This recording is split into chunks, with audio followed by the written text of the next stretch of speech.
Attendance is important because missing school affects your school. That's why I be every day. Do your best, come to school every day, do your work so you won't have to get stressed out and miss your specialist and need to go to school without your family. I think attendance is important because if you miss work, you wouldn't know what to do at all. Everybody else will be ahead of you and you will be behind time, which is embarrassing. If you don't want to do no extra work, just come to school and do what you gotta do. Be at school on time, eat your breakfast, and get work.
Good evening. The December 12th,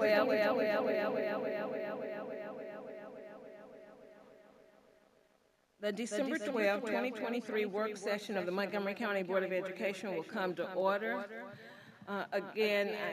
Good afternoon, and thank you all for joining us. At this time, we request that you please mute all electronic devices. And before we get into the business of the board, we'd like to, at this time, welcome Reverend Harlan Cummings of Ebenezer Missionary Baptist Church to bring us the invocation.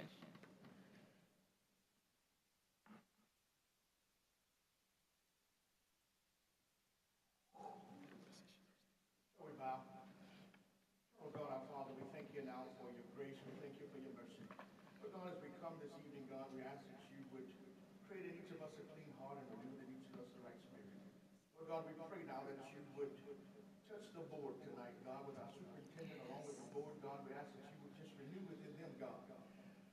In the name of Jesus, God, we pray now that minds will be fixed on you because you said in your word that all things work together for the good of them that love you. Yes. And Lord God, we love you tonight, God. We ask that you would just bless these that are here under the sound of my voice. Lord God, that we will end 2023 as we enter into this Christmas season, God. We ask that you keep all of our children in your keeping care. Lord God, that we may start 2024 like never before. And Lord God, we'll be ever so careful to give you praise, to give you glory, and to give you honor. Now, Lord, let the words of our mouth, the meditations of our heart be acceptable in your sight. O Lord, my strength and my redeemer. In Jesus' name we pray, and every heart say amen. Amen. Thank you, Reverend Cummings. At this time, if everyone would join us, please stand for the Pledge of Allegiance.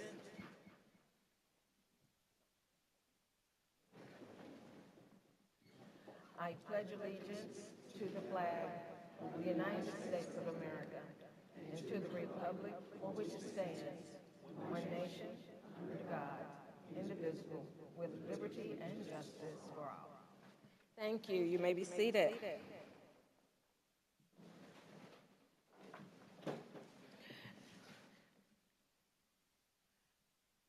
We note that a majority of our voting members will constitute a quorum for our meetings. We are all present this evening. I declare a quorum is present. At this time, I'd like for us to look at our agenda. It has been posted for our review. If there is no objection, I hope that we will adopt this agenda by unanimous consent. Is there objection to adopting this agenda? Is there objection? Hearing no objection, this agenda has been adopted. Thank you. There are several reports to be received as updates and for information. We will take those in the order that they appear on the printed agenda. The first item on tonight's agenda that we shall receive is an update from Volkert, and that will be presented by Mr. Glenn Slater. Mr. Slater. Not tonight.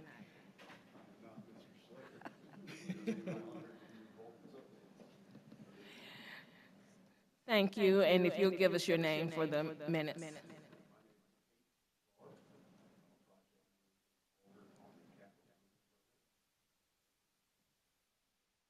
Thank you. There we go.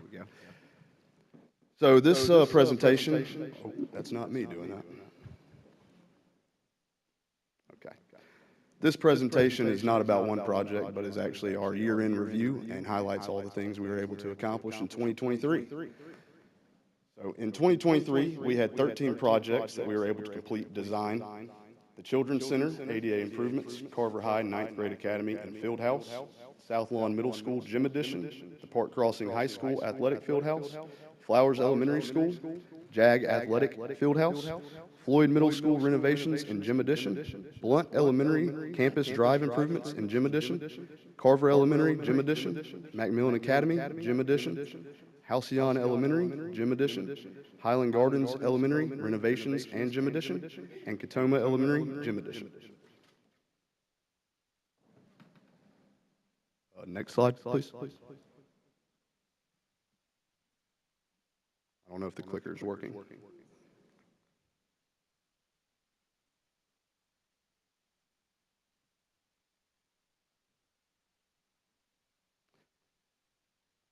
We had 5 campuses where construction has commenced, those being the Children's Center, Carver High School 9th Grade Academy and Athletic Field House, the South Lawn Middle School Gym Addition, Park Crossing High Athletic Field House, Blunt Elementary Campus Drive improvements.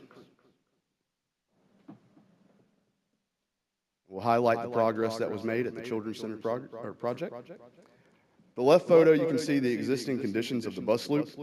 The middle photo shows the improvements that we made, adding a handicap accessible ramp at that bus loop.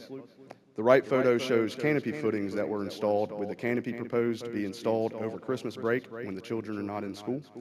This allows more buses to fit in this bus loop, and the canopy will allow for children to be out of inclement weather during unloading and loading of the buses.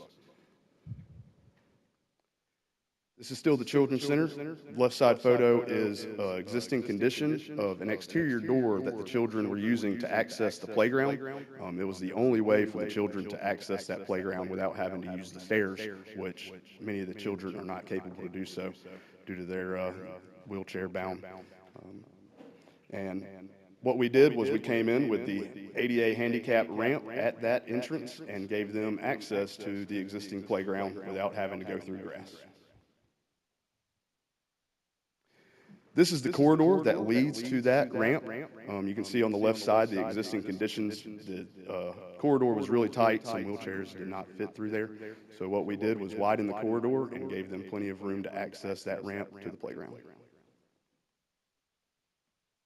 This is the interior of the Children's Center. There's an exterior courtyard that the building surrounds. Conditions before did not allow children to easily access that courtyard.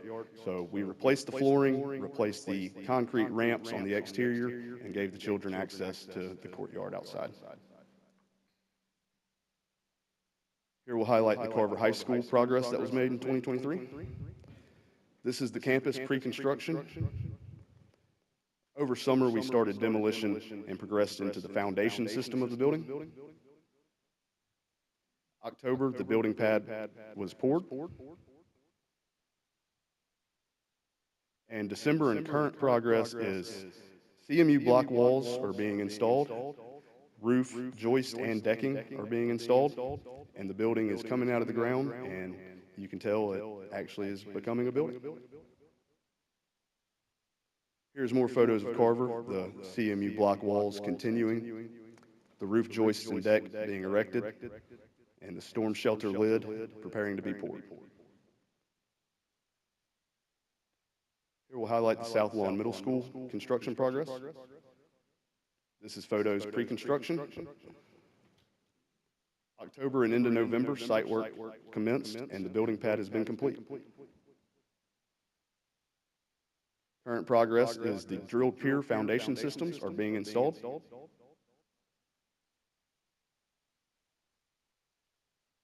Park Crossing High School construction progress. October and November, site work is progressing. Prep for the building pad has commenced, and the drilled pier foundations are starting as well.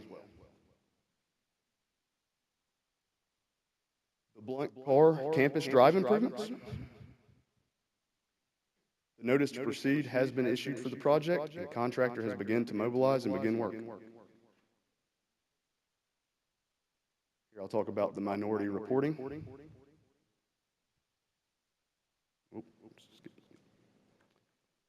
Our total professional service contracts to date are $21,815,553, and of that, around 51%, or $11,209,917, have gone to minority businesses.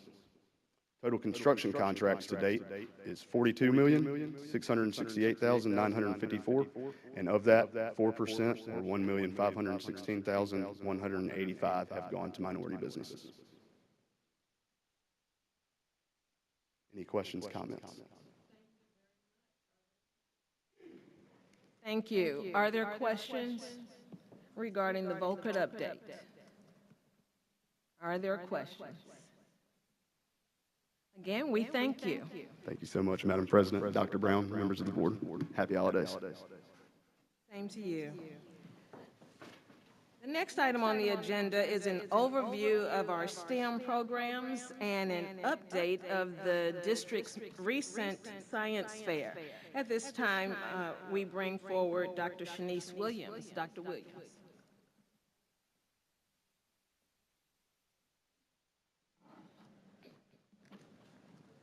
Good evening, Superintendent Brown, board members. Thank you so much, and community partners, for joining us tonight to discuss the STEM and science fair updates here in Montgomery Public Schools. So just to give you an overview of the work that we have been doing here, we have been partnering with various stakeholders to train and implement STEM project-based learning into our schools, with beginning with the principals first, as well as the STEM lab teachers and our students. So currently we have 17 STEM labs out of our 28 elementary schools. We have begun integrating with the principals a three-year STEM plan with the principals, where they have to meet with their committee members on the school level, their community partners, and they plan for year 1, year 2, and year 3 of what STEM integration will look like within their buildings. Also with our STEM lab teachers, they are also in a cohort where they have continuous support and professional development with our district leaders as well as partners, and they document their evidence weekly on various experiments, project-based learning activities, as well as they train monthly go. They train monthly with other schools with STEM labs for professional development and support. So additionally, what those STEM lab teachers have been doing is growing professionally in their traditional classrooms, modeling STEM lessons, and conducting STEM and math nights. Okay, so for our STEM students, they have received multiple opportunities to participate in STEM activities during and after school, including robotics. Currently, we have 25 out of 28 robotics teams in our elementary schools. And this is to ensure mastery as well. So they also have a STEM elective course that they take in their schools. So what that looks like is when the students take PE, art, music, or PE, they also have a STEM elective course that's built into their schedule as well.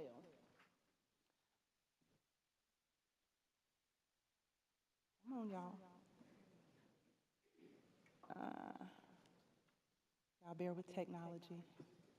Okay, there we go. So defined learning, we did a defined learning professional development for our elementary principals in September and in November. Now, I'm not even touching it. Okay.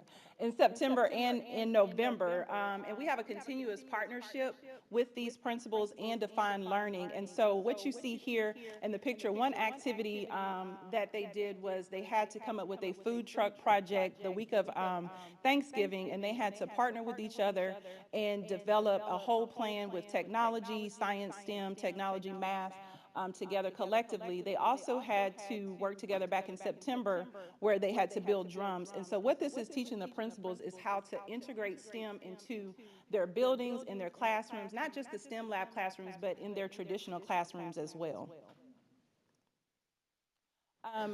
A while back, I presented on Steve Spangler, and so that professional development that we have done with the teachers thus far, they received training back in October, and that was 120 K-5 elementary teachers that received the training. It was wonderful. They had STEM kits that they were able to take back to their classrooms with their traditional students as well, and Steve Spangler is returning in February as well as May and July to train additional 360 teachers here in Montgomery Public Schools.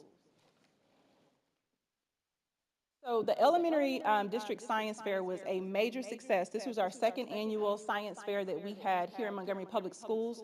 We had 21 elementary schools that participated that had almost 100 district projects that was present. And so it was really phenomenal because on the school level, like one school had over 300 projects. And so you had a various amount of projects on the school level. And so when they made it to the district, the students had to place in first, second, or third place on the school level to come to the district level. They had two options. They could have done a classroom project or individual student project. And so we partnered with AUM, ASU, the State Department of Education, as well as Starbase at Maxwell Air Force Base. And so what you see here is we had 3 district individual student winners. First place was Jayla Jackson at Carver Magnet for 5th grade. Second place was Parker Wright, Halcyon 5th grade. Third place was Kaylee Harris, Halcyon 3rd grade. And then we had 3 district classroom project winners as well. First place was Flowers Elementary, second place was Bear, and third place was Blunt Elementary. So this was a major success. Another thing that we have in our STEM labs, as well as our Title I schools here in the district, including Elementary Magnet, is we have Class VR virtual reality headsets that were purchased. And this was to integrate virtual reality into the classrooms, not just STEM labs, but traditional as well, where it creates real-world experiences for students. It's a standards-based program that allows students to explore places they may have never been or may never get to see in person. And so this picture that you see here is our teachers and our district staff being trained on the virtual reality sets. So here, elementary STEM labs, as I stated previously, we have 17 elementary STEM labs. The first picture that you see on the left is Macmillan IB Academy, where they are creating circuits, and they actually had to code a piano within that class to model their coding and robotics skills. In the middle, we have Dozier's 4th grade students, where they are having a race in the hallway where they have coded their robots. Their project was called Balloons Over Broadway Parade, but just another activity. And as you see on the right-hand side is Macmillan as well, where their students are using the Class VR headsets to explore different biomes. So here, the breakdown for our elementary STEM labs, what's included, this is what a STEM lab traditionally looks like, the materials that you see in the lab. Teachers were able to create and be, they had the autonomy to be creative in their labs, but what's included in the STEM lab is, as I just showed you, you have the Class VR headset. So every school received 2 carts of 30, so 60 per school. The STEM lab has 30, and then the other cart is for traditional teachers within the building. So they received this Class VR headset cart, 10 iPads and a charging station, 4 lab tables, and 28 adjustable bar stools. Breakout EDU is a digital software program that has STEM, a 3D printer, storage rack and clear bins, 30 different K-5 STEM kits from Lakeshore and Eduporium, Ozobots, B-Bots, Blue Bots, Dash Bots, those are all coding bots. And Vex Robotics, each year I write a grant to the State Department through AMSTI for us to receive Vex Robotics through Auburn University as well. And they received an 8x12 STEM area rug. So the initial cost for one STEM lab per school was $38,000. And so you may ask, what is the cost to maintain that STEM lab annually? And it's anywhere from $1,500 to $2,000. So that's not a expensive annual cost, but it costs $38,000 and they get all of this equipment within that lab. So our next steps for Montgomery Public Schools for STEM success is the 11 remaining elementary schools will receive a lab in 24-25 school year. We've actually already purchased the materials for those labs in September 23 of this year, with the exception of the furniture. That order is going to be placed in February. The new STEM schools will receive intensive training for their principals and teachers as well. And then I just recently wrote a $5 million grant with STEM Camp for AUM, Auburn, ASU, and this grant pays MPS teachers and students a stipend to attend the camp in July 2025, and those 5th grade students that enter will be paid a stipend until their 12th grade year. So our next steps for Steve Spangler, as I stated, he will be back in February, May, and July for our pre-K to 5th grade students. And then Defined Learning will continue to train our principals and our STEM teachers as well. And those 11 elementary schools, those principals and those teachers will join a new cohort in January and April as well. And then our STEM lab teachers will attend a PBL Champ Camp for 5 days during the summer to prepare for the new school year. Thank you. Any questions? Thank you so much. No questions. Are there questions of Dr. Williams? Yes. Yes.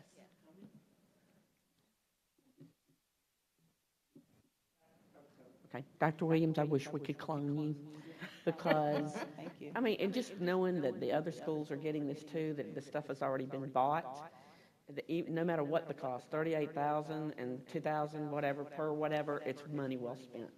And you have always done excellent presentations. I just wish we could clone you. Oh, well, thank you, Dr. Great King. job.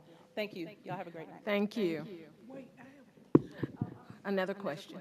Don't go anywhere. Yes, ma'am. I agree with Lisa. I was so happy to see you It's a today. first. Yes. You've always done an amazing job. Do you know what prize we gave the winners?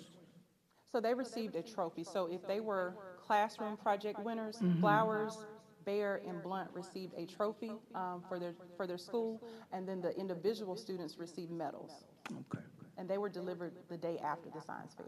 thank you. Yes, ma'am. Okay, yes, Ms. Smith. Just a comment. Again, Dr. Williams, I really appreciate all of your hard work, and as you were presenting, I was going back to the Avalon thinking this was one of the goals that we set out to do, so it's good to hear that we have a lot of momentum going, and as soon, all of our elementary schools will be STEM schools, so I just wanted to make sure that the community knew that we are doing what we need to do and what we promised that we would do. Yes, ma'am. Thank you so much. Thank you. Thank you. Thank you all. Absolutely. Thank you so much. again. Thank you. The next item on the agenda is the Superintendent's Professional Learning Plan. Dr. Vernette Nettles will present.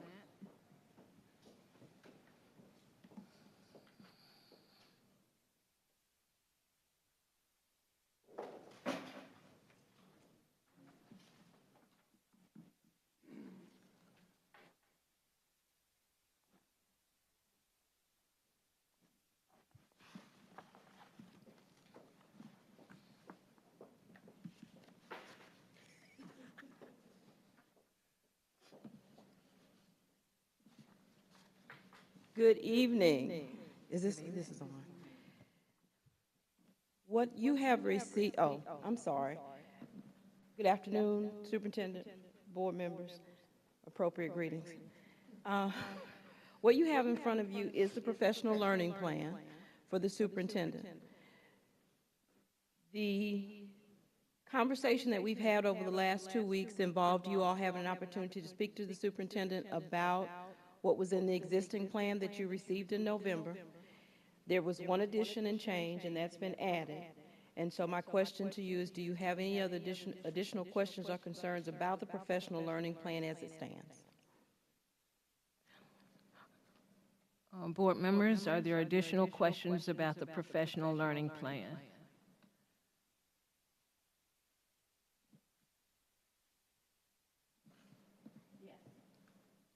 We had others on here, and we could have been wrong. I do want to comment that the training that we had last week by you was awesome. Thank you. I'm gonna miss you, by the way. I'm gonna miss you too. But there were other items presented. So how did we figure out what we were gonna use and what we didn't, what we were not gonna use? I was not a part of that particular nuance of the conversation, but we want to remember that the superintendent's professional growth learning plan is about his professional learning and what he can do to impact the district. And so that first tier is what he can do and how he can grow. So everything that was listed had more to do with some of the daily operations, and those things may not show up in the professional learning plan, but will show up in the overall global evaluation that you'll see in April, I believe is the timeline. So remember, this is the growth part, and then the evaluation, the final evaluation, which covers all of the 8 standards, that's where you'll be able to see and assess more of those other particulars. I got you. But now, based on... I just noticed the ingenuity, that when I was like, okay. Right. And then I went, where's that? And I get it now, so we'll see something like that in April. Right. I mean, I'm pleased with this. My only question was, where was the rest? Where's the rest? So superintendent has an awareness of the rest of that because it was in a document. And as he prepares his Friday reports and other documents that you all receive, that information will be highlighted in it. And so it becomes, the evidence at the end becomes a running conversation, and it will include those things that you all have brought to the surface as concerns. Does that make sense? Because those are really district things as opposed to his individual growth. Okay. Yes?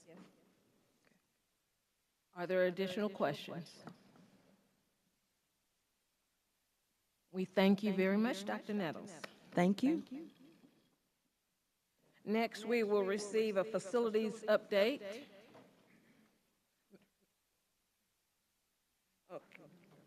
I apologize. The Yonder pouches presentation, Dr. Powell.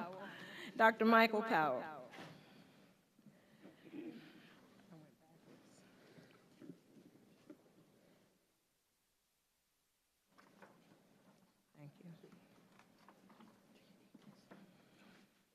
Madam President, Dr. Brown, board members, and other MPS family, great evening to you. We're going to discuss some analytics as it relates to the Yonder pouch implementation. And before we begin, I need to give credit to Ms. Nina Eglin from Rochester, Minnesota. She is our actual sales rep for the Yonder pouches. And she also communicates with the schools on getting actual pouches out to the schools, especially if they're damaged, and working with principals and other school leadership on replacing pouches as needed. So we're going to get started with a couple of questions, and the survey actually, there was an open window for completion of a survey to all middle and high school staff that was just to gauge and grasp analytics as to where we are currently with the program that we implemented since September of 2023. So please keep in mind, we've been in this program for about 4 months, and we've been working with principals, we've been working with the schools, we've been working on solidifying an approach toward adding value towards instruction, to helping increased focus of students. And once again, I think the overall goal is common amongst all of us here, is we want to promote student success. So with the analytics, if we can get started with the a couple of slides here. The first concerning the implementation impact survey, and I apologize using my phone here, I can't see the board. Students are more productive when their phone is in the Yonder pouch. And the survey, the sample, we have about 59 respondents for this survey, and over 68%, about 68% responded that they agree that students are more productive if these phones are in their pouches. The next question. 59. Yes. The actual data set within the Google Sheet was 63, but there were 4 blank records. So I had to move this over to Excel and just recode some of the values, and it came up sample size of 59 respondents. The next question, how would you rate the effectiveness Yonder has been keeping students engaged in class? Over 50% reflected and responded highly effective and effective for this pouch program. Next question.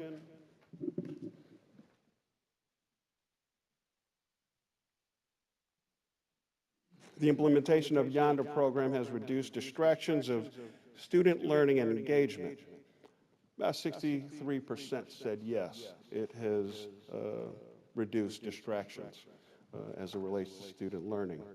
Next question, the implementation of the Yonder program has reduced the number of negative social media issues. Roughly 46% of respondents said yes. Next question.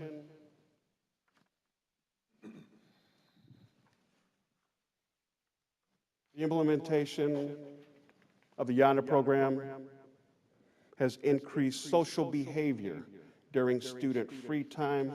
41% of the respondents said yes.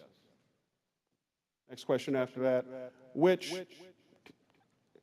has teacher instruction time increased after implementing Yonder? 54% of the respondents said yes.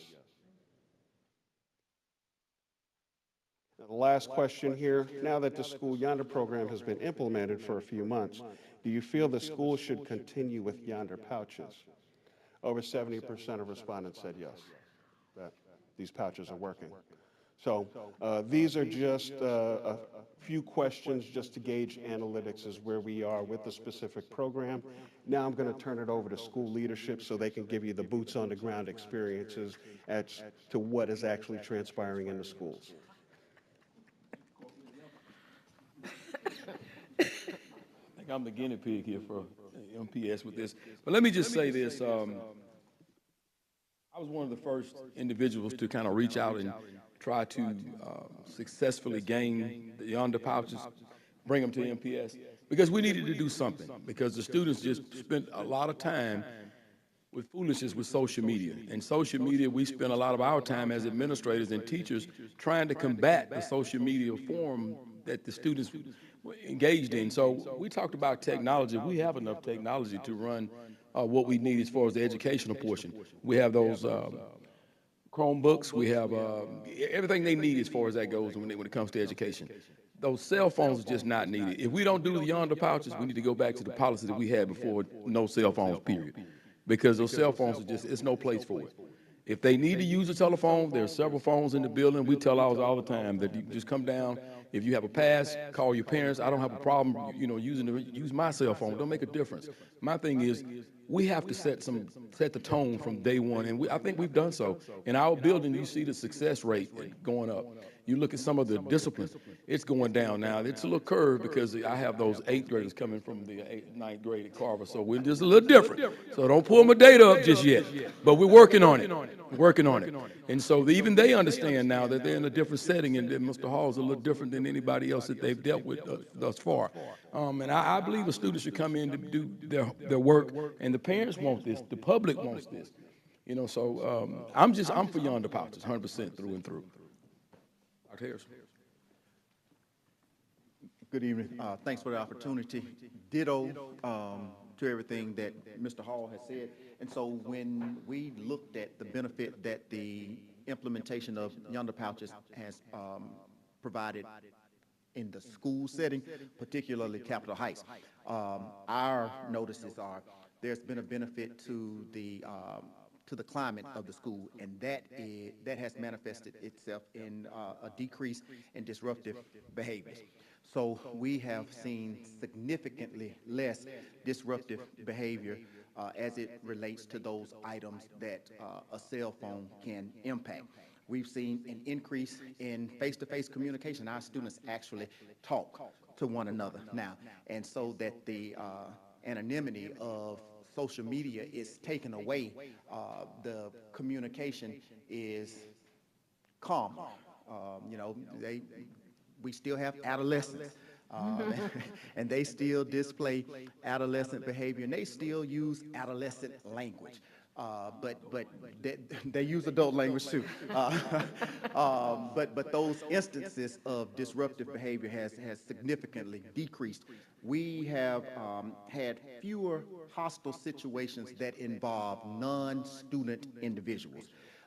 When cell phones were kind of at their every beck and call, you know, that would bleed over into, you know, my family is going to come to the school to avenge whatever happened to me or whatever I said happened to me. But we have seen significantly, well, and I'd venture to say that we've probably had none of those for this semester since we've implemented the use of the Yonder pouch. There has also been an instructional benefit. Now, this is a two-edged sword. So I say to teachers, you have their attention now, what are you going to do with it? So there is a level of accountability that is that rests on the adults in the building. But what it does for students, so if I gotta sit here for 53 minutes, I might just listen to something that he has to say. So I don't have the distraction of the cell phone, so I just might attempt and complete this assignment. So it's been that benefit. We've also had increased attention span. Now, again, the students in my building are from grades 6 through 8, and that already comes with a minuscule attention span, and couple that with access to a cell phone, it's almost an impossibility to, you know, to capture and maintain their attention. So that has been a benefit to us.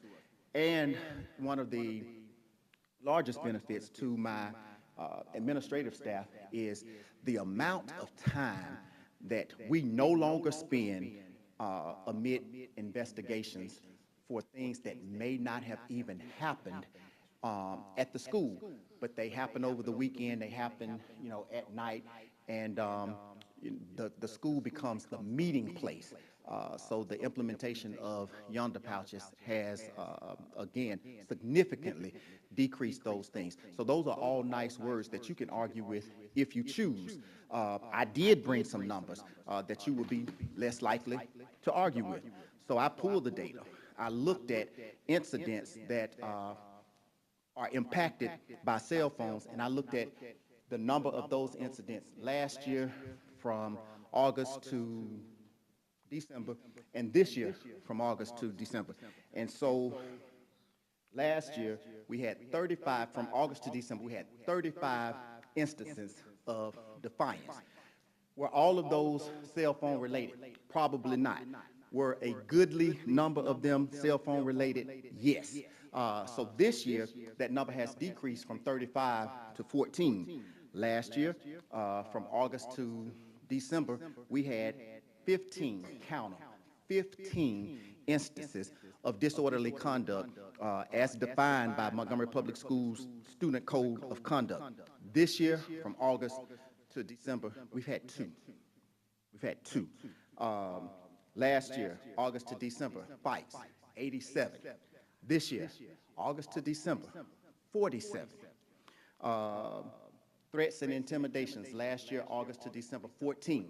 This year, threats and intimidations, August to December, 6. And the last category that I'll report tonight that is impacted by the presence of cell phones is the infraction harassment. Last year, from August to December, we had 5 harassment cases. This year, we've had none. And I attribute all of that to the implementation of Yonder pouches. So I say thank you as a district for having the courage to do this, and I ask that we continue. Go ahead, yes. I'm all for this, but again, my concern are for those students that have the diabetes, and that they can, because I know personally that you need that to check your blood sugar. How are y'all handling any medical situation where the phone is attached to them being safe and healthy? Yes. So, like everything else, if a student has a diagnosed and documented medical condition, we make sure that we address that fully. So any student who uses the phone to monitor their blood sugar levels, we already know there's documentation that that student is a diabetic. That student already has a scheduled time that he or she visits the nurse's station. So there is the magnet device, the opening device in the nurse's office. So the student goes down, the Yonder pouch is in his possession all day. So he goes to the nurse's station, she unlocks the phone, he checks his blood sugar, does what he needs to do. He powers off the phone, repouches the phone, it's given back to him, and he returns to class.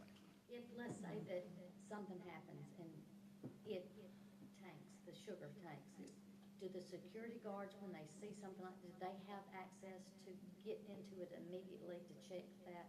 And because going down to the nurse's station at Carver and at Capitol Heights can be a little trick, you know.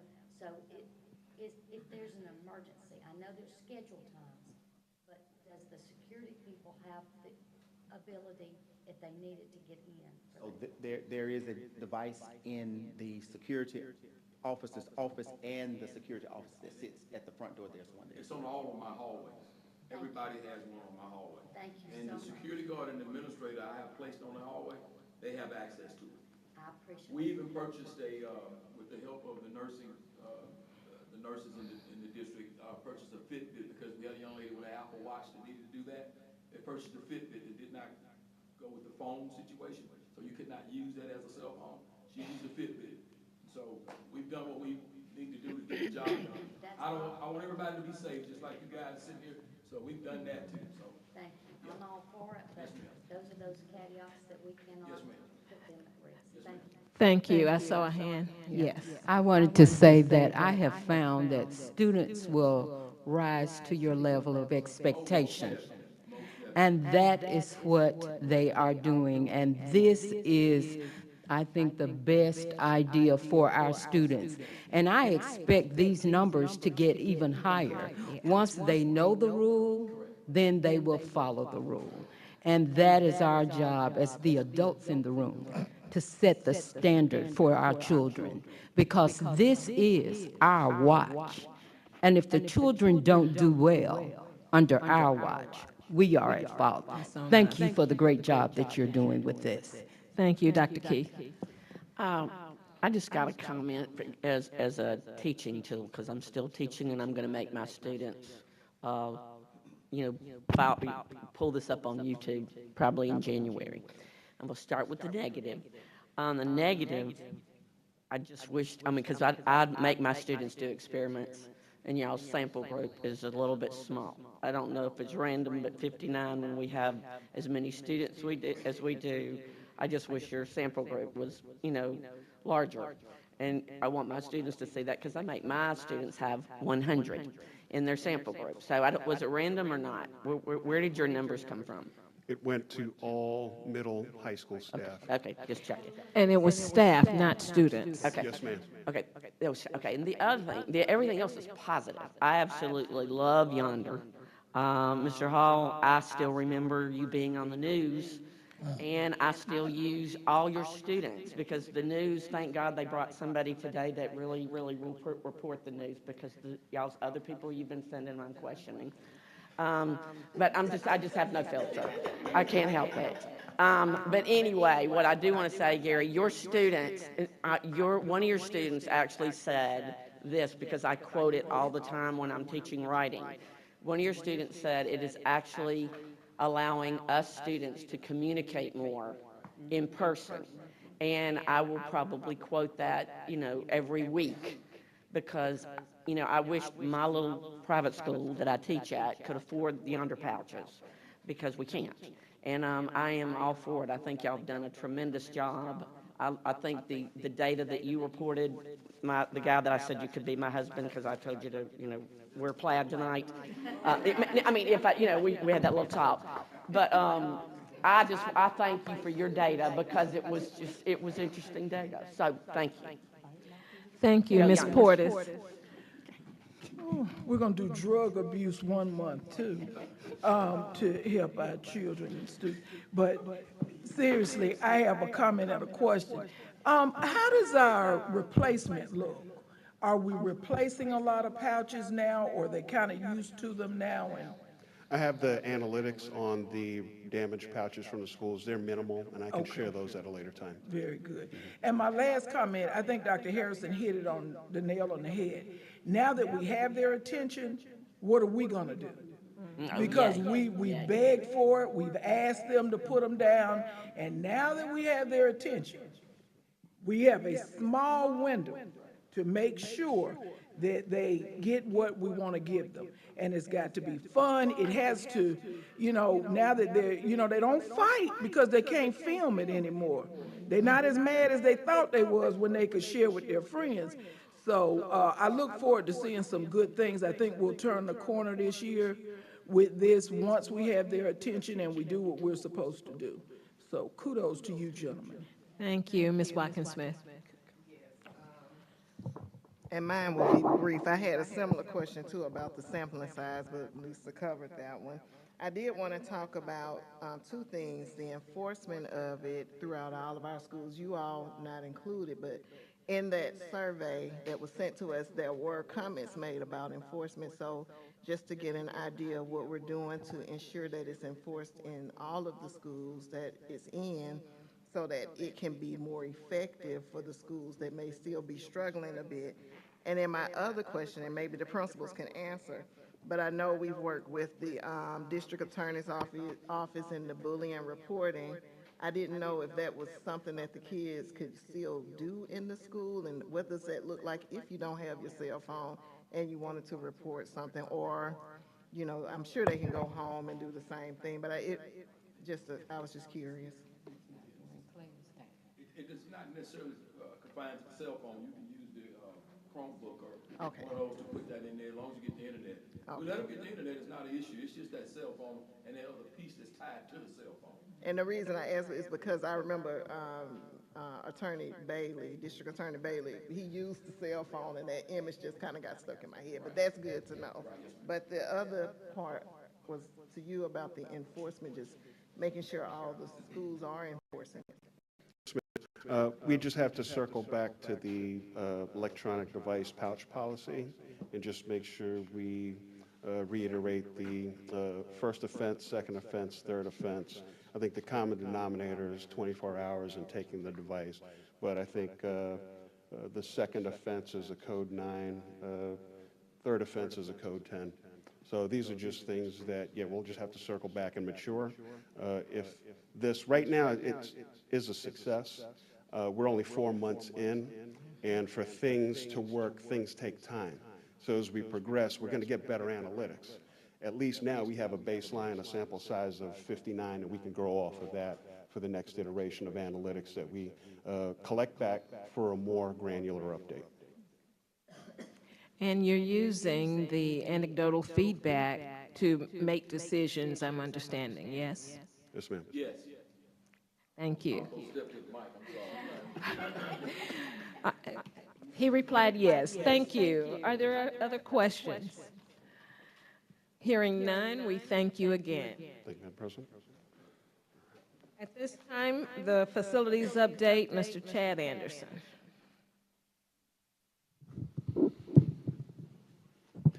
Good evening, Dr. Brown, members of the board. If you'll have your spreadsheet, we'll go through these list of projects.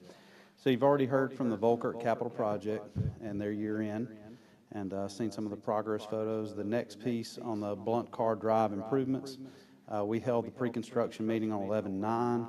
There's no major update with that. Some things will slow down with that because you can't really pour asphalt in this type of weather. So we'll get some of that road structure done and the site work done, and then as the weather warms up, we'll be able to pour the asphalt and do the remaining pieces of that. Another thing we're going to be able to add in that fit within the budget are 2 marquees for each school, digital marquees for those, so that fit within the budget, and we're able to do that. That's something that the schools are excited to have coming along as well.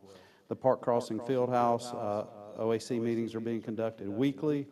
They've undercut the soil out of that area, and we all know south of I-85 you have the prairie soil that we deal with, so I had to remove the bad soil, bring the new soil in as far as that underlayment, and then they're putting in the drilled piers. That's something that's pretty common, a common structure for areas with that bad soil are the drilled piers.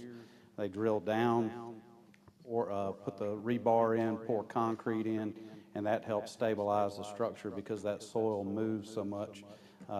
In periods of long drought, you'll see cracks in the soil so large that you can stick your hand down in that, and then as it rains, the plasticity of that soil will move back and forth, and that's why you put that on the drilled piers.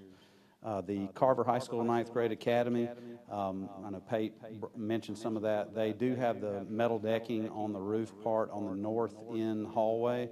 I would imagine they probably wrapped a good bit of that up today. We were out there yesterday for the meeting there, the OAC meeting. They are, again, flying that steel each and every day and working on the masonry that's going along with it. Masonry has slowed down a little bit with the cooler weather and the rain, but they're making steady progress with that. The brick mock-up was done for the facade of what will go around it, so it'll match the existing structure that's there, and they proof-rolled the field house and are starting to work on putting in the foundation on that side over there as well, near the football field. The South Lawn Middle Gymnasium, you saw the pictures there. That was a good example of the drilled pier where they'll go down and put the rebar in and pour the concrete around that to stabilize it. The Children's Center ADA upgrades, you have the dates there next week. That's our plan to get the final piece of that up as far as the canopy for that. The one thing we are waiting on is some of the laundry equipment that'll be coming in the 1st of January, but everything else is in place.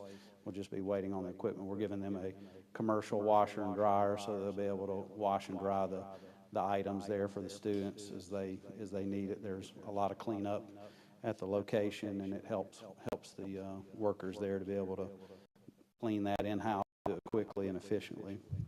The central office consolidation, we'll be doing the final inspection tomorrow. Plan to see that through, and for all furniture is installed. They're finishing up the cameras. Cameras are done. The door access is what they're finishing up, and then the video intercoms that'll go in the different areas where you can be able to see someone coming up and allow them to come into the buildings. So that group is working on that piece of it. The BTW construction update, we'll be doing the final inspection on the gymnasium tomorrow as well. So the big holdup with things is being able to schedule the state inspector. He basically covers everything north of Mobile, south of Birmingham, west from the state line all the way to the east line on Georgia. So he has a lot of projects going on, and we have to schedule him several weeks out to get him in place for that, and we're fortunate to be able to get him so quickly on these two, to get these two wrapped up and allow them to be utilized fully. The Goodwin HVAC project is complete. The Brewtech HVAC project is complete. The Vaughn Road re-roof, they started metal work today. That should not take very long, hopefully, with our contractors that are working on that, and they'll be moving over towards Wares Ferry to work on that as well. The Brubaker Intermediate HVAC project is moving along really well. You see there we're 45% complete with that. Again, all LED lighting, drop ceiling is in, and they're going through and adding in the different air handlers and the larger units that go into that project. We have kicked off the Brubaker primary HVAC renovation, and they're just going in reverse there where they're starting with HVAC. And again, this summer we'll be doing drop ceiling and lighting with that. So we're just at the start of that. So you see the 8% completion. The Carver High School roof repair contracts are being signed and finished, and we're going to get that underway here quickly as possible. And that'll be minor repairs to the top of the structure, but then also some areas that have been consistent areas of leakage that'll be repaired in that as well. The Brubaker primary intermediate roof replacement, that is the next piece. I'll discuss that when we get to it. And then the last two pieces, just a kind of a update there with the capital grants. We applied to the state for 2 capital grants, one for Morning View and one for Davis, to be able to work on jobs similar to what we completed at Goodwin with the windows and HVAC there, and hopefully drop ceiling and lighting along the way. So the maximal you could receive from these different areas was $2 million. I know it was listed that it was $5 million. That was more for the storm damage areas. So we did receive confirmation that we received the maximal amount for both of these projects. So we're proud to have that and look forward to beginning to work on those 2 projects. Thank you. Are there questions of Mr. Anderson regarding these updates? Go ahead, Ms. Portis. Thank you. Do the same people that worked on Vaughn Road, do they work on all of our roofs? No, ma'am. Okay, good. Flowers. They have a camera out in that front, and that secretary has to get up every time somebody comes to the door because she can't see. So would you check that for me, please? If they have a work order in, they just need to email me and with a work order number, and we can check on that. But I'll make a note. Okay. But if you get calls from different areas, what we've told the administrators there is, if you put a work order in and you haven't seen a response, just you can email whomever is over that department, that area that handles that, with a work order number, and get a response and include me on that so that we get a quicker response with it. But I'll make a note on it. I appreciate it. Yes, ma'am. Are there other questions? Hearing no other questions, Mr. Anderson, Brubaker primary and intermediate roof replacement. Yes, ma'am. This is for the replacement of the main roof of the Brubaker primary and intermediate. Had a question earlier. We did do some replacement at Brubaker primary and intermediate with the mansard roof. The mansard roof was that portion that's out front that you see, the shingle part. That's more of a facade. That's what we replaced earlier, about a little over a year ago. This is the actual top part of the roof, which is usually good to do when you're in conjunction with the HVAC, because you have units that sit on top of that roof.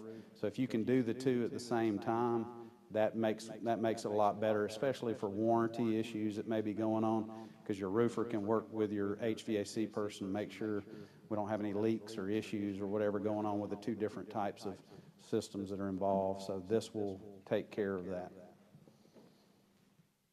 Thank you. Are there questions from the board? Thank you again. At this time, we will hear from Mr. Arthur Watts, our October 2023 financial statements. Thank you, Madam President, members of the board. Dr. Brown, you should have before you the financial statement for the month of October.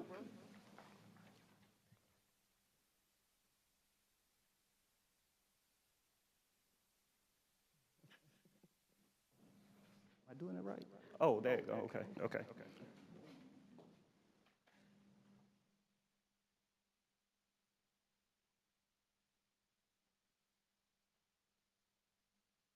Okay, good. Okay. So within the financial statements should be an explanation of financial data, which is basically a discussion that comes from me that speaks to our district's financial standing. A snapshot analysis, that is what is up there now, and I'll speak to that in just a second. It's a brief synopsis of the district's financial position as of October of 2023. A general fund balance recap. It's a breakdown of our general fund balance. There was a couple of adjustments that were made, and that is what you have in your hand that was just passed out to you, Madam President. I'll speak to that as well. In my saying that, let me also thank the board and staff for all the prayers that came my way when I was kind of under the weather. I really appreciate all of your thoughts. So thank you so very, very much for that. I also want to thank Ms. Watkins for doing an excellent job and keeping everything going, and not just going, but she kept it moving. So thank you, Ms. Watkins, for the excellent job that you did. Also, monthly budget percentages. Of course, the month of October represents the first month of the fiscal year, which is about 8.33% of the fiscal year. The monthly and annual comparative statement of revenues and expenditures is basically a comparative report of our month-to-date and our year-to-date revenues and expenditures, and it compares that to our prior year revenues and expenditures. A statement of cash flow is a statement of our cash received and cash paid in the month of October. The pie chart, cash inflows and outflows, is basically a pie chart or graph that displays the cash received and cash paid. The F exhibits is combined financial statements, our combined balance sheet, which also speaks to the board's assets, liabilities, and equity, and I'm going to talk about that a little bit. And our combined statement of revenues, expenditures, and changes in fund balance, which is basically an income statement. And then, of course, there's a definition of accounting terms. We'll note that in 2024, we see our budget at about $72 million. We see our beginning fund balance of about $85 million. However, that number was adjusted to about $94 million. There was some adjustment that I had to make when we came back, and so we did that. So the beginning fund balance is a little bit more than the $85 million. It's $94 million. It's what the amount that we ended the year with in our general fund. We see our revenues and expenditures for the month of October.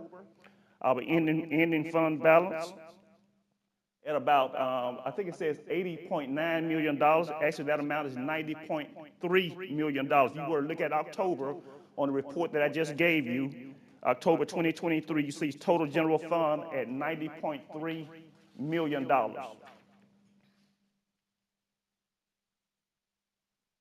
Okay, let's talk about this general fund balance recap just a second. As I stated, this is the one that was in the book, and this is the, I thought I had in there. Well, let's just speak to the one that you have in your hand, Madam President. I thought I had uploaded the one that shows that particular recap of the adjustment. We ended the year, as I stated, as of September 2023, instead of $85 million, it was $94.4 million, and that's what you have in your hand as of September 2023. As of October of 2023, our total general fund balance, instead of $80.9 million, is $90.3 million. Now, we like to give a breakdown of our general fund because some of these monies are restricted for specific priorities. For example, in a part of this $90.3 million is about $5.5 million that is restricted just for transportation. Also, part of these monies, you see some restricted just for some COVID monies. There are some charter school monies that are restricted, $2.7 million.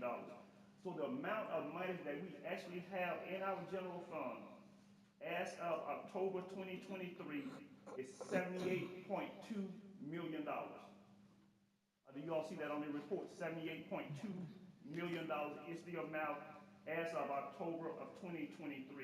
Of course, again, the total general fund is about $90.3 million. But the amount that the board has is totally unrestricted for the district use is $78.2 million. And I'd like to break this out mainly because sometimes when a person hears that the general fund is $90 million, they may think that all $90 million is unrestricted and we could do whatever we could do with that. And that's why I like to break it out and say, no, $78 million is what is indeed unrestricted that we have for the board. Madam President, I also want to just mention just a few milestones that took place in fiscal year 2023. The board approved in 2023 for the district to set aside $5 million for for a capital reserve. So we did set aside the $5 million for capital reserve. The board also approved for us to set aside another $5 million in fiscal year 2024. So by the end of 2024, we'll have about $10 million in capital reserve to continue to, we want to build up some funds there for HVAC replacement. Tab is always talking about HVAC, window replacement, roof replacement, and several of the other things that we need to do to keep our schools going so that we would not have to hit our local general fund. Also, the board also approved last year a $2 million reserve for technology. Dr. Powell has a number of technology initiatives going. One of the other things he wants to do, even after all the extra dollars are gone, we want to keep this one-to-one device to for our students. So we want to continue that. So $2 million was set aside for that, and the board approved for an additional $600,000 to be set aside for technology reserve for 2024. So we'll have a $2.6 million in technology reserve as of 2024. For fiscal year 2024, the board also approved, let's start setting aside some money for security reserve. Because as you know, we have cameras. In fact, someone just mentioned, I think Ms. Porter just mentioned something about like a camera or something wasn't working well in one of the schools. So we want to continue to have a reserve to replace cameras and other security items and infrastructures throughout our school and throughout our district. So we did set aside, or are setting aside, $750,000 for a security reserve. There are also some security infrastructure that we'll be doing out of ESSER this upcoming year. But we know ESSER money will be gone at some point. So while we do have funds in our general fund, we want to have these reserves set aside so that when the need comes, then we have funds to replace those particular items. Also, the board approved for us to set aside in the FY 2024, $750,000 for vehicle replacement. Again, we know a car is not going to last, a vehicle is not going to last forever. We have our operations folk that has to go to and fro throughout the district. We have transportation. We have CNP that have to go to and fro throughout the district. And so we set aside $750,000 for vehicle replacement. And again, these are monies that are reserved so that we would not have to hit general fund when we need these particular vehicles. So by the end of FY 2024, we'll have in total reserve accounts over $14.1 million.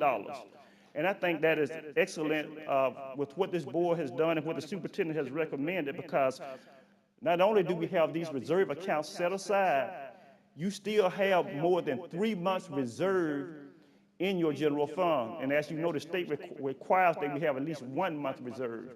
So we'll have 3 months reserved in our general fund. So I want to say thank you, board members, for approving this. I think it goes a long ways, and it just speaks to your astute behavior as it relates to the finances and the financial position of the school district.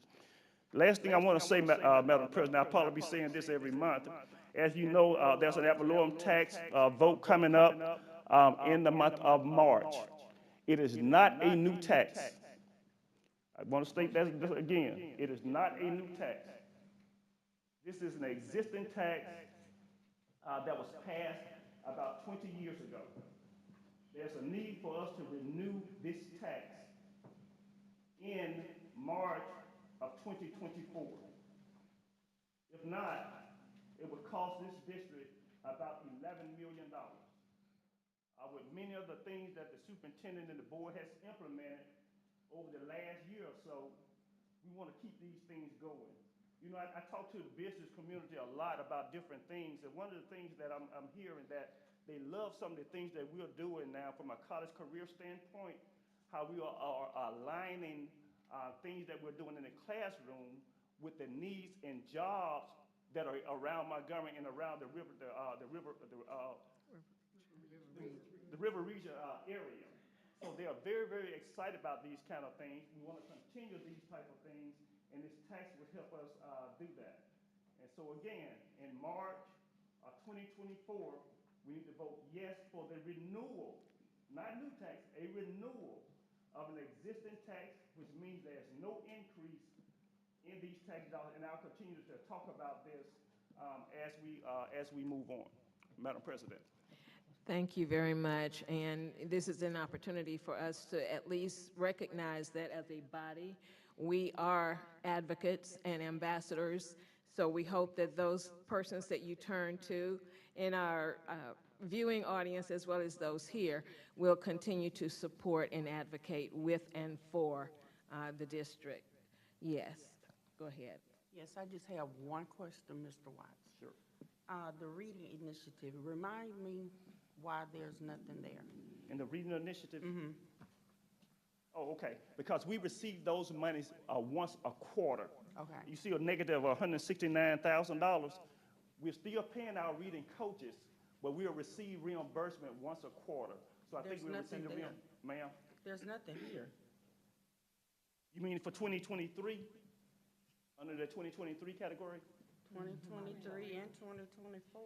He said they'll get reimbursement, is that? 169.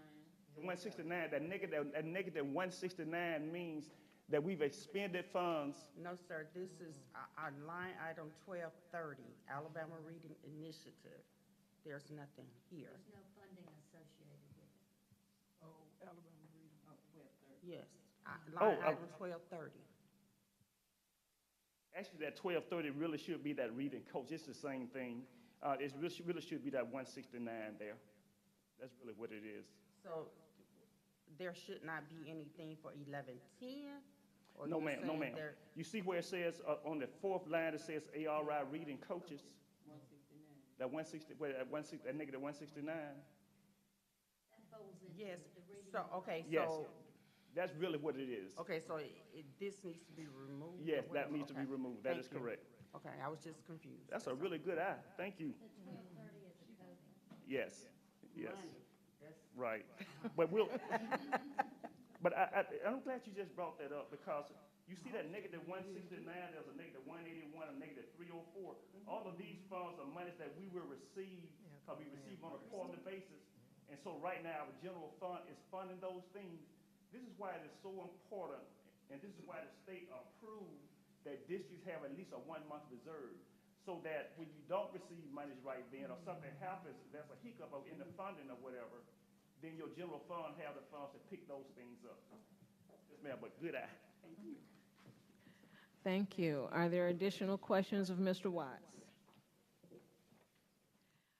Hearing no additional questions, again, we thank you, Mr. Watts. We do need you, I think, to work certified retired teacher tutor rates. Yes, ma'am.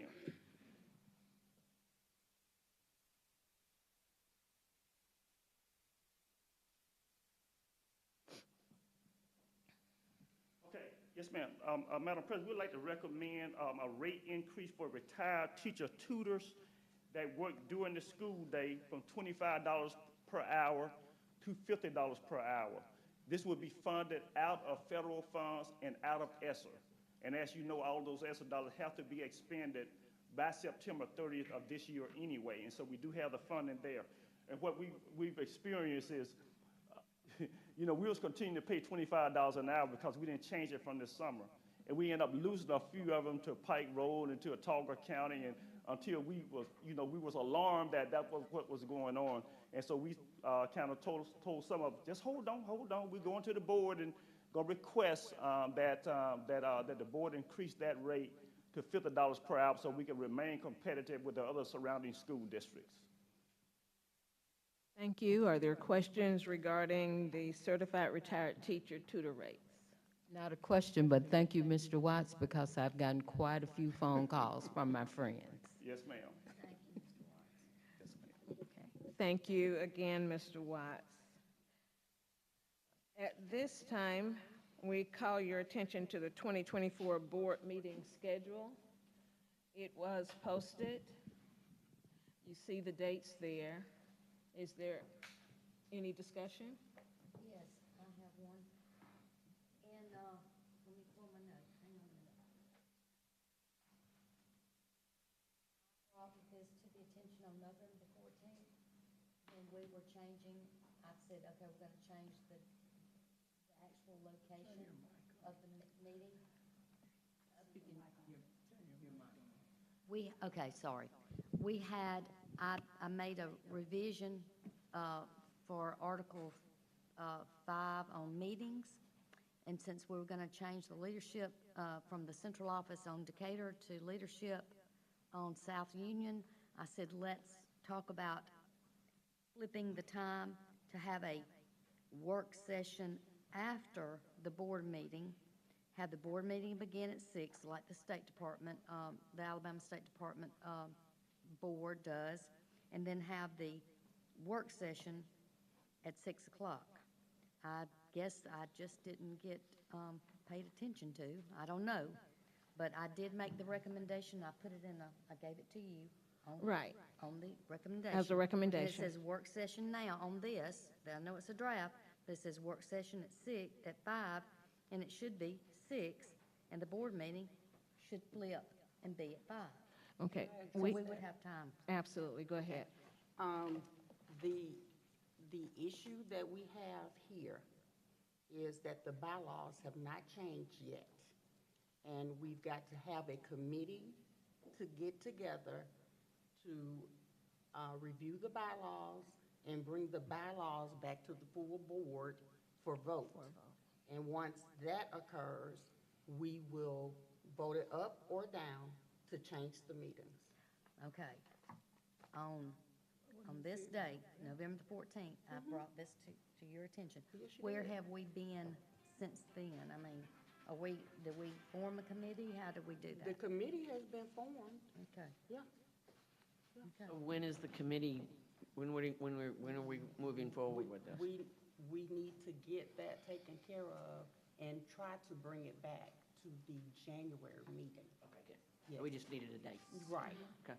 So we're just having this as a draft to look Yes. at the dates. We and have to get it approved at this meeting, and then we can make changes to it in subsequent meetings. Okay. We do need to make some kind of decision because the January meeting date is listed as to be determined, and we need to have a January meeting date on the calendar. So I appreciate, Can I add something? So am I understanding that if we vote for this draft, that there will be communication in January of a possible change? once the bylaws committee gets together and brings forth a change, and if I'm not mistaken, you've communicated with your committee, yes? That's Okay. why I brought this forward, you know. Okay. Oh, I'm sorry, yes. Further clarification, so forgive me. We're having to, we have a committee form who's reviewing the bylaws. I just want to make sure I'm good in my understanding. This will be voted on tonight rather. Say it again. Yeah, the current schedule with any type of recommendations coming from that committee for January. And then we will readdress this again in January. So this is a tentative thing. So I wanted to ask, and I hear you said it needs to be something put in place. We need a meeting For date. January, I got it, okay. I just wanted to make sure, okay. That wasn't me.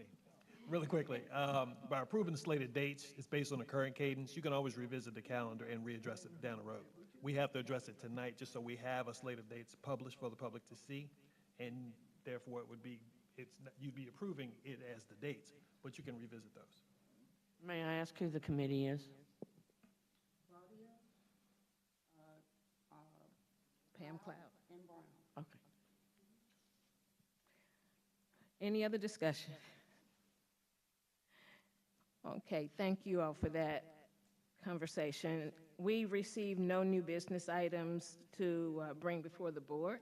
Therefore, at this time, this meeting is adjourned, and we will move immediately into our regular business meeting. We didn't receive anything. But when, I mean, my thing, we, see, yeah, I mean, that is so, we only meet once a month. That is something new. And I'm just gonna complain about that. I mean, we never voted for that. I mean, we never, as a group, we never voted.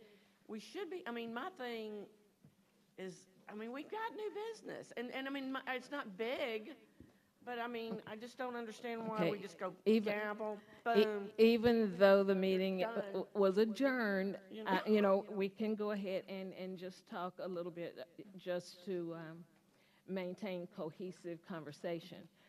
Any new business item could have been written up and passed to me and or the secretary so that we could have it in writing, and that's all we ask. Well, there's some things I'd rather talk to you about offline, but in order for us to maintain a cohesive, smooth-running meeting, we have asked that they be in writing, and, you know, everything does not have to come before us as a vote, but Can I make a comment? no, everything doesn't have to come as a vote. Can I make a comment to that? I know last month, my new business was there. The only thing I ask you to consider is, it was said that it was discussed. It really wasn't discussed. We kind of talked about it 5 minutes before the meeting. I think we might want to think about, if I have new business for my district, that I talk about the new business. I know we write it up, but can we not offer the new business and for discussion? Absolutely. Okay. That is the process. And what happened with you and me, you and I personally, that was not a board decision. We personally had a conversation, and I Right. asked you right out, Yeah. can we save this until Mr. Watts returns? And your answer was yes. Yes. And I'd like to say this, Okay. we all make mistakes. You know, we've made mistakes on evaluations that it cost us an entire year. And we have a mistake here, a little mistake, and I'm just gonna say, my new business. I think we need to have more meetings like we had last week. Without those meetings, we end up just like we are here. We don't, when we had that meeting last week, we talked more than we ever have. And I just feel like not being up here in front of the public, I mean, Dr. Keith. you know? Dr. Keith, what I would like for us to do is to maintain the decorum of the meeting.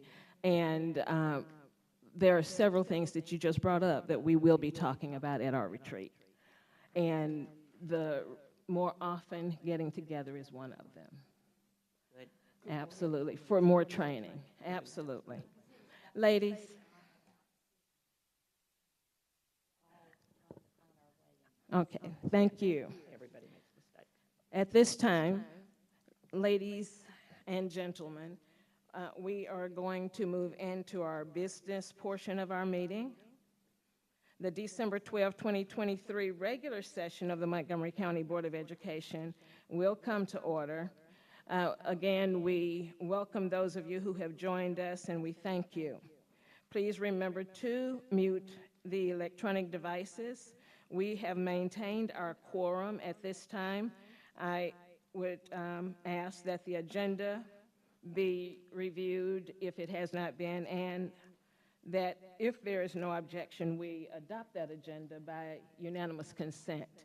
At this time, I ask, is there objection? Is there objection to the agenda? The agenda has been adopted by unanimous consent. Again, good evening, everyone. 3 of your board members attended the Alabama Association of School Boards annual convention in Birmingham. And at that meeting on December 1, the final report of the Governor's Commission on Teaching and Learning was released during that meeting. That report recommended statewide implementation of current key initiatives, including but not limited to the Alabama Literacy Act, the Numeracy Act, and the Principal Leadership and Mentorship Acts, first class pre-K, summer and after-school programs. Additionally, it suggested legislative action on mandatory kindergarten and continuing funding increases for first-year teachers, several items that are extremely important to Montgomery Public Schools and Montgomery County Board of Education. We ask that our constituents do stay tuned in and be ready to join us as we collaboratively work to continue and move forward and upward MPS rising. And remember that there is more with MPS. At this time, we turn it over to Mrs. J. Jones for recognitions. Ms. Jones. Good evening, Madam President, Dr. Brown, and board members. Tonight, we have a special recognition, and we want to start with you, Madam President, and congratulate you for your recognition of the A-Team Advocacy Award from AASB of the meeting that you attended. So let's give Dr. Coleman a round of applause. And we thank you for your service and dedication to Montgomery Public Schools. Now, next up, believe it or not, well, I'm sure we all believe it, we have an all-state school board member among us, and that is Mrs. Claudia Mitchell.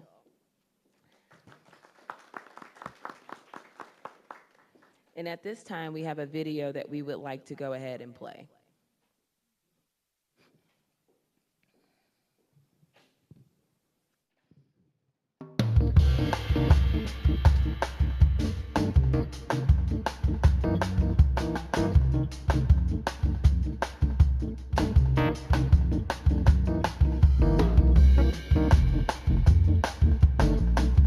In the work we do every day, it's vital that the work of school board members advocate for that work, in partnership, making that work come to fruition.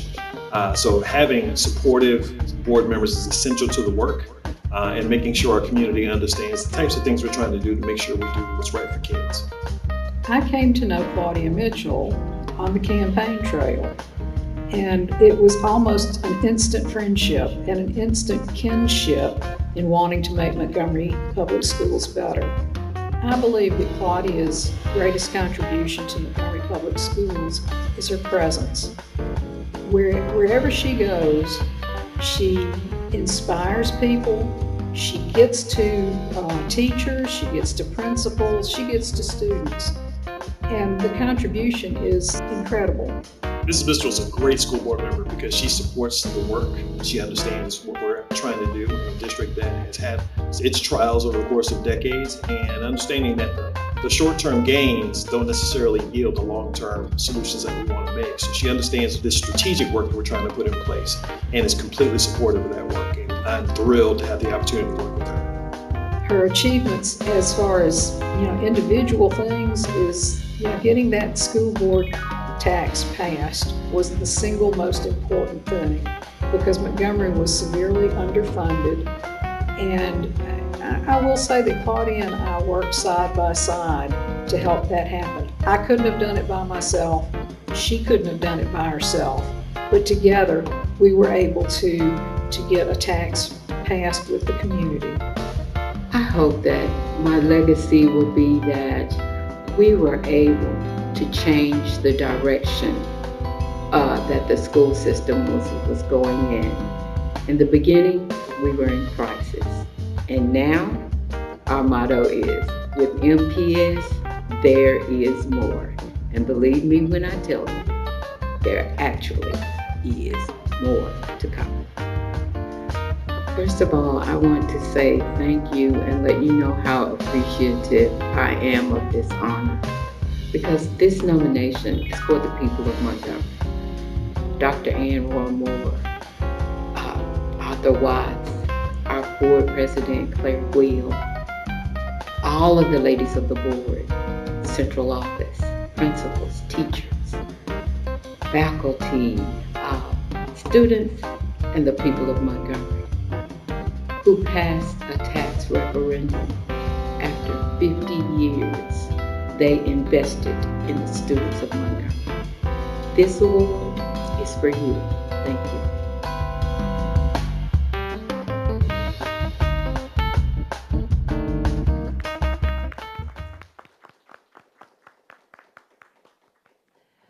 Ms. Mitchell, do you have a few words you'd like to share?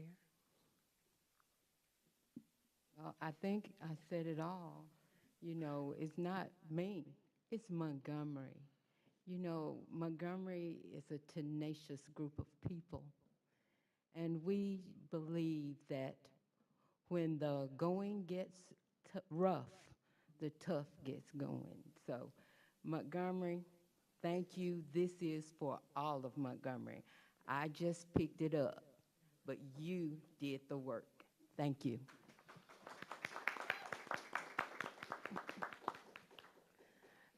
Again, Mrs. Mitchell, we congratulate you, we celebrate you, and we thank you. Madam President. Thank you very much.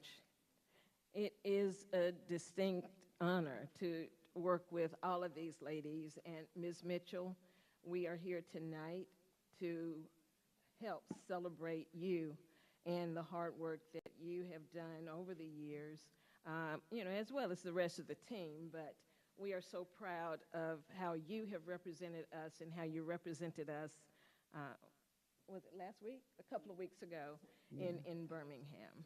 You know, I just want to say congratulations to you for winning the very first All-Star Award. That was the first time that award was offered for advocacy, for the hard work that you do.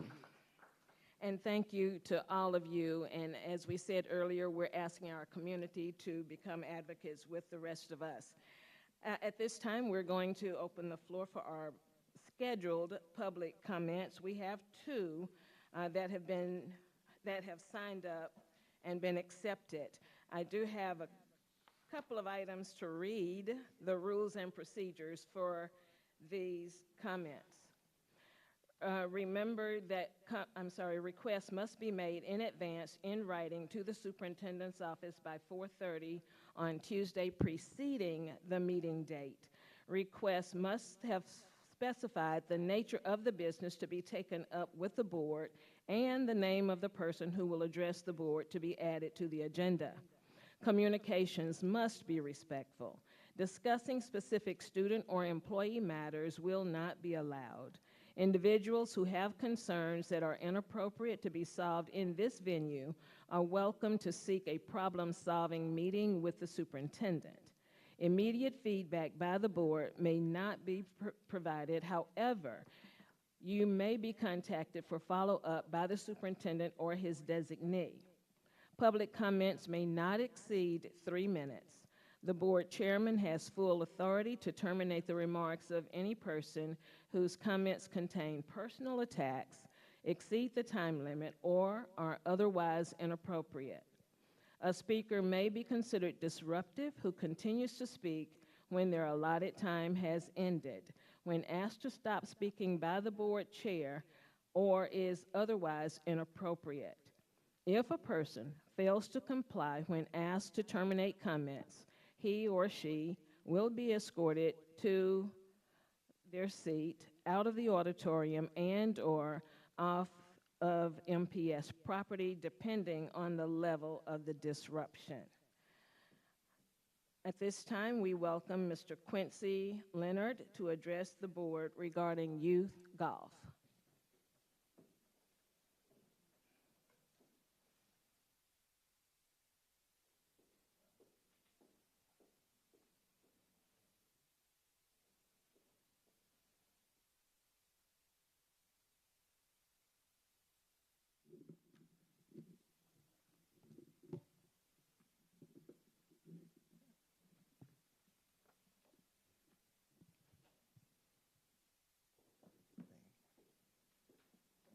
Thank you. Good evening.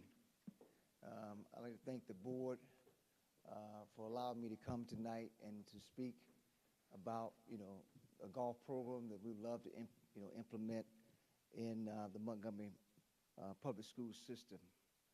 My name is Quincy Leonard. I'm the founder of Leo Golf Academy, and I'm a golf coach at Valiant Cross Academy, U.S. Kids Golf tournament director, and I'm partnering with Golf My Future and Golf My Future, Golf My Game. The gentleman out of Washington, D.C. has implemented a program that would help young people learn the game of golf, not only from the athletic aspect of the game, but from the business aspect of the game. If you look on the sheet, it talks about the green room, the green board room.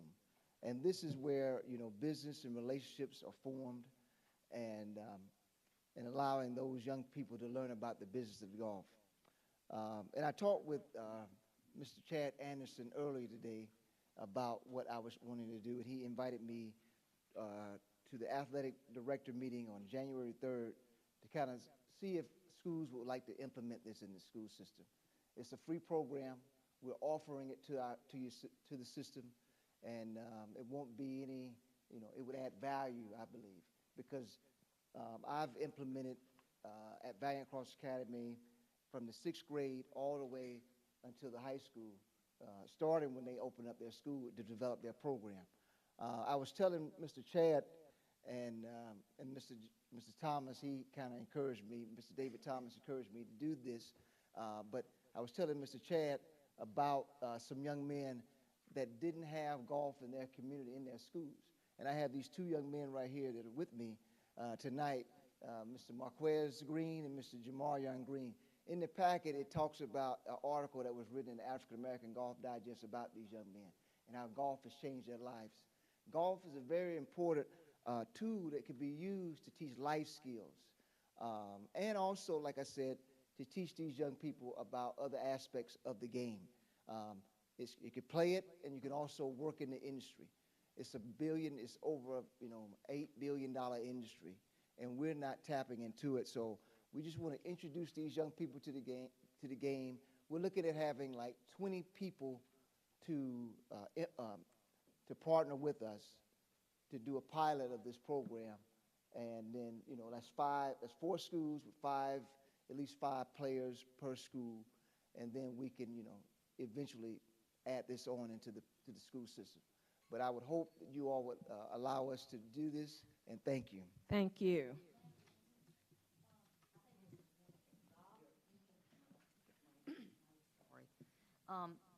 This is wonderful.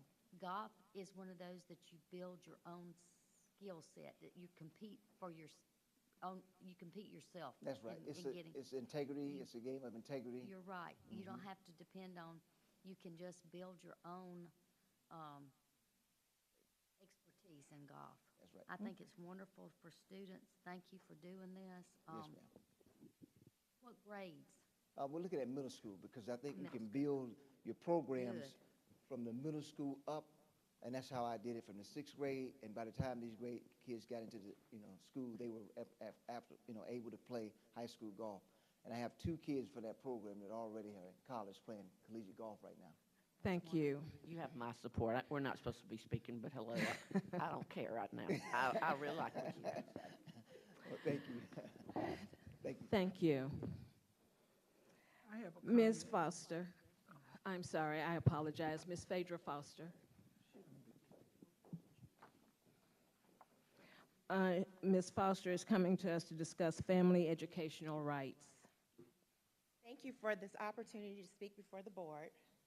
The Family Educational Rights and Privacy Act, known as FERPA, is a federal law that affords parents the right to have access to their children's education records, the right to seek to have records amended, and the right to have some control over the disclosure of personally identifiable information from education.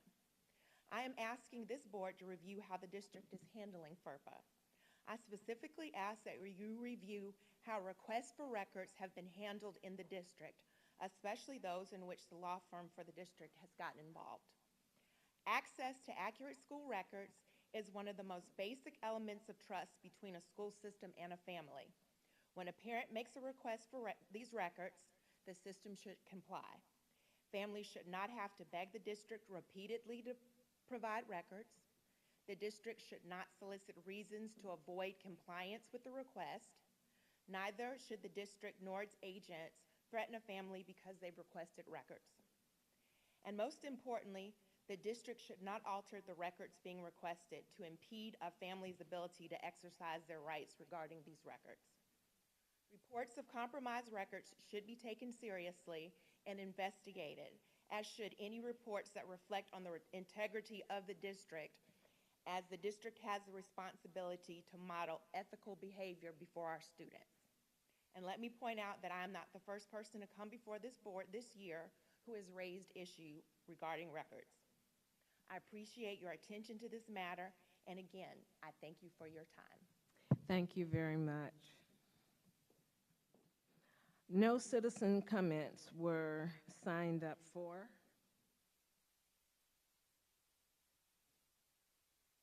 Or he said at this time, we will move to our consent agenda. I'm sorry, Dr. Brown. Madam President, I'd like to recommend the approval of the consent agenda. You've heard the superintendent's recommendation. Is there a motion? Madam President, I move that we accept the superintendent's recommendation for the consent agenda. I second.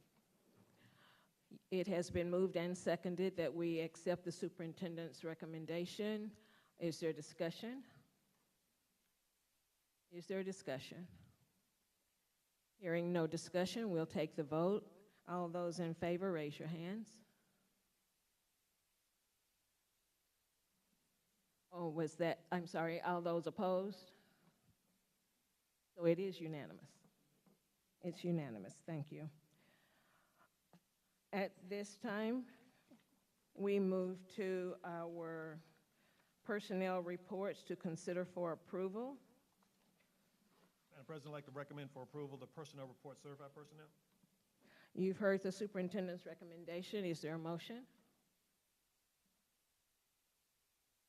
I move to accept the superintendent's recommendation for personnel report, certified personnel.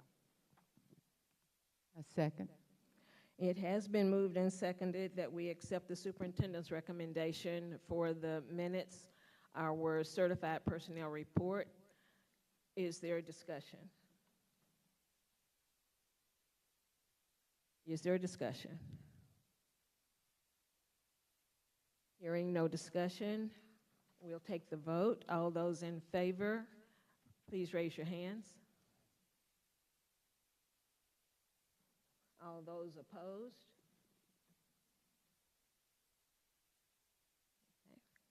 Okay. It passes. Thank you. At this time, we move to our personnel report classified. Dr. Brown. Madam President, I recommend for approval the personnel report classified personnel. You've heard the recommendation of the superintendent regarding our personnel report classified. Is there a motion? Madam President, I move that we accept the superintendent's recommendation for personnel report classified. I second. It has been moved and seconded that we accept the superintendent's recommendation for classified report. Is there discussion? Is there discussion? Hearing none, we'll take the vote. All those in favor, please raise your hands. It is unanimous.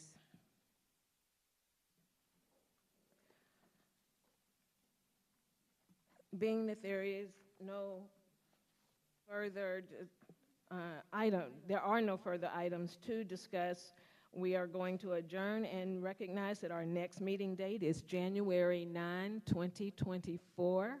Have a wonderful holiday break. We will see you in January. The meeting is adjourned.